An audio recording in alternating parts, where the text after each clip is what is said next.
This video is to address some issues about returning to general activity after a concussion.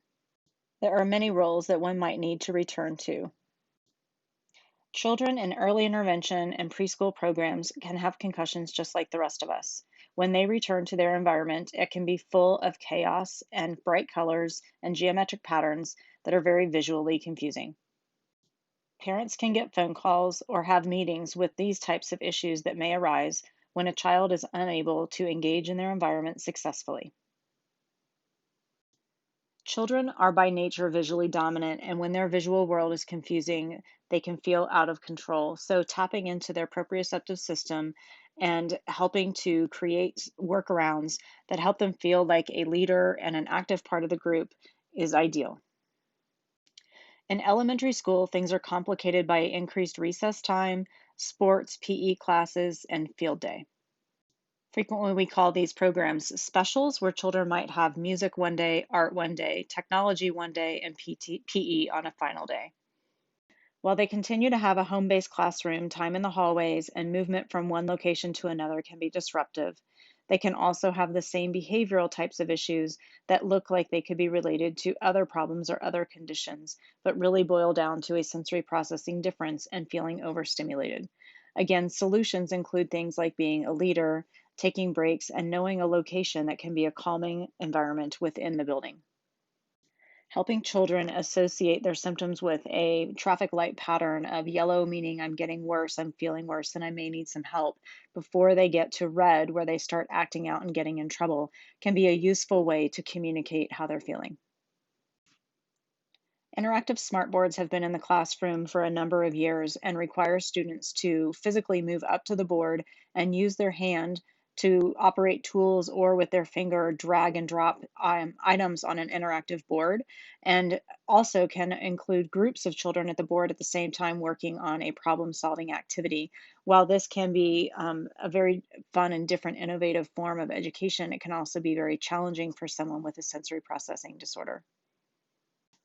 I'll clarify that a sensory processing disorder can arise as a result of a concussion and can also be related to other deeper based learning issues that were present before the concussion, and maybe the child had already adapted to, but now the concussion is not allowing them to perform the same way. It is important to understand academic milestones that occur in elementary school and preschool. Children learn how to read until around second grade, at which point they start to read to learn. This means that in the early stages, they are learning the motoric movement of moving their eyes across the page to learn how to pronounce and read words. After second grade, they need to pull out content to be able to answer comprehension questions about what they have read.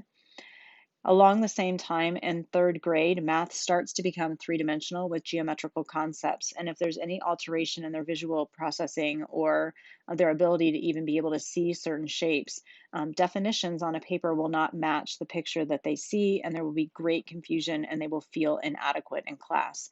Many of these children will be identified as needing reading support, whereas they may simply have a problem with their dynamic visual acuity or their oculomotor binocular function, and they could be mislabeled as having a learning disability when they actually have a vestibular or a visual processing problem.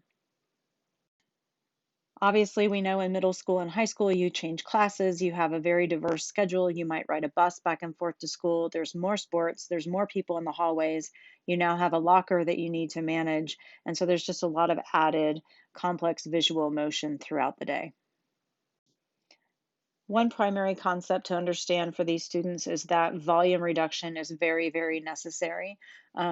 Extended deadlines are not helpful. It just adds to their stress and feeling like they're completely overwhelmed with content that they cannot handle and master. And so, especially in subjects like math, offering to do odd or even numbers only is very, very helpful.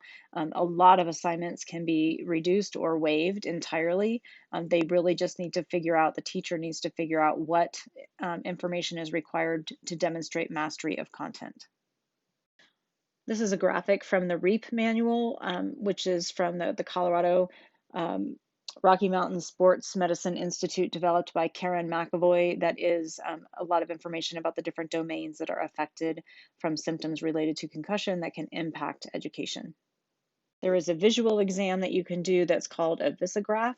This is actually not necessary to be done by a vision specialist, although it's probably better that way and better interpreted that way.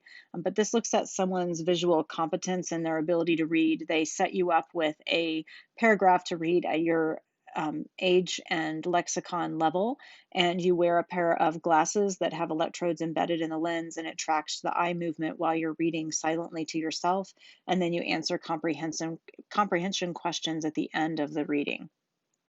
Graphically, what you see here is that when someone is typically reading, their eyes make a staircase pattern, where as they read and move across the page, it looks like this little staircase of eye motion, setting back and forth as they go. Whereas somebody who is skipping words or jumping around, or maybe jumping 2 lines down and then ratcheting back up, this is more what their graphic will look like on a visograph. There are norms for how many times you pause when you're reading, how many times you jump back to reread something, how many times you jump to that wrong line and have to make an adjustment. There are norms. And so they can look at someone's eye motor control while they are reading, and they can tell you that, your intellect may be right on target with how old you are, but your eye processing and speed of reading may be at kind of an elementary school level after you've had a head injury. And so you're just slower in your eye movement and your processing. These are just more samples of accommodations that can be used in school. They're very individualized, and usually there is a 504 coordinator at the school. As a physical therapist, you can be the person to request a 504 meeting. You can accompany a child and a parent to the meeting. You can present at the meeting. You have just as much right to be at the table as anyone else. How this is handled in every single school district and school system is quite different.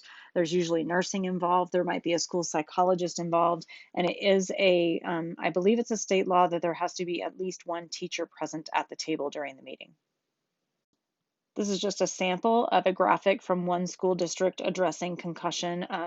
Probably about 15 years ago, there was a movement of all districts to try to move and work together to create a flow and a process of managing concussion. And this green whole section are the people that kind of really get ready quicker. It's what we've kind of learned is like the 70% of people that don't really have chronic concussion symptoms, but it's these people that meet the yellow criteria or the red where they're actually really pulled out. These are the people that we tend to see a little bit more protractedly in physical therapy. And so this kind of top grid of the triangle relates to our clients. And then we all know we go to college and you have roommates and you live in a dorm and there's parties and there's late nights and just a lot going on and a lot to filter. So trying to recover from a concussion in college is clearly just another step harder.